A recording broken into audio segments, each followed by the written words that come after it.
ನೋಡಿದ್ವಿ ಇದು veterinary hospital. ಈ ಹಾಸ್ಪಿಟಲಲ್ಲಿ ಶುದ್ಧತೆ ಅನ್ನೋದು ಇಲ್ಲ, ಎಲ್ಲ ಕೊಚ್ಚೆ ಬೆಳ್ಕೊಂಡು ಇದೆ. ಒಳಗಡೆ ಹಾವು ಪಾವು ಸೇರ್ಕೊತವೆ.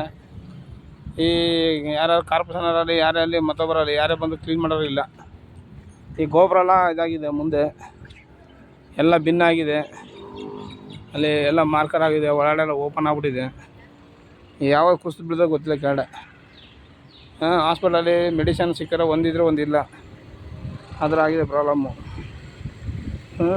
ಪಾಪ ಎಲ್ಲ ಒಳಗಡೆ ಗಿಡ ಬಡನ ಬೆಳ್ಕೊಬಿಟ್ಟಿದೆ. ಒಳ್ಳೆ ಸೆತ್ತೆ ಪತ್ತೆ ಏನು ಸೇರ್ಕೊಂಡ್ರು ಗೊತ್ತಾಗಲ್ಲ. ಹಸುಗಳಿಗೆ ತಂದು ಕಟ್ಟಾಕೋಕ್ಕೆ ರಕ್ಷಣೆ ಇಲ್ಲ, ಹಸುಗಳಿಗೆ ಸಪೋರ್ಟ್ ಇಲ್ಲ ಯಾವುದೂ. ಕೊಟ್ಟಿಗೆಲ್ಲ ಇವತ್ತು ನಾಳೆ ಬೀಳಂಗಿದೆ. ಹಸು ಇಂಜೆಕ್ಷನ್ ಕೊಡೋವಂಥ ಜಾಗ ಯಾವುದೂ ಇದಿಲ್ಲ, ಶುದ್ಧತೆಯೇ ಇಲ್ಲ. ಎಲ್ಲ ಹಂಗಾಗಿ ಅನಾಮಿಕ ಬಿದ್ದಿದೆ. ಇದಾಗಿ ಪಾಪ ಬೇಜಾರಾಯ್ತಿದೆ.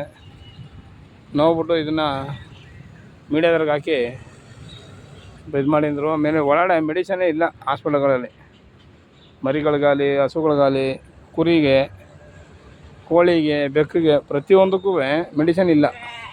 ಯಾವ್ದು ನೋಡೋ ಚೀಟಿ ಬರ್ದು ಕೊಡ್ತಾರೆ. ಸ್ಲಿಪ್ಪರ್ ಕೊಟ್ಟವರು ಪಾಪ ದುಡ್ಡು ಇರ್ತದೆ ಇರೋಗಿರೋ ಗೊತ್ತಿಲ್ಲ ಅವ್ರಗಳ ಹತ್ರ. ಈ ಮೇಕೆ ಹೀಗೆ ಸಾಕಿರ್ತಾರೆ, ಯಾರು ಕೋಟಿಗೆ ಅಧಿಪತಿಗಳಲ್ಲ. ಏನೋ ಒಂದು ಕ್ರೇಜ್ ಸಾಕಿರ್ತಾರೆ, ಅದ್ರ ಟೈಮಲ್ಲಿ ದುಡ್ಡು ಇರ್ತಿರೋರಿಗೆ ಗೊತ್ತಿಲ್ಲ. ಅಲ್ಲಿ ದುಡ್ದು ಜೀವನ ಮಾಡೋಂಥವ್ರು ಇರೋ ಪುಣ್ಯದವ್ರು ತಗೊಬಿಡ್ತಾರೆ. ಇಲ್ಲದವ್ರು ಏನು ಮಾಡ್ತಾರೆ?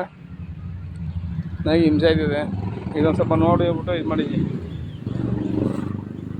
ಜೈ ಶ್ರೀರಾಮ್, ಜೈ ಶ್ರೀರಾಮ್, ಜೈ ಶ್ರೀರಾಮ್ ನಾಗರಾಜ್.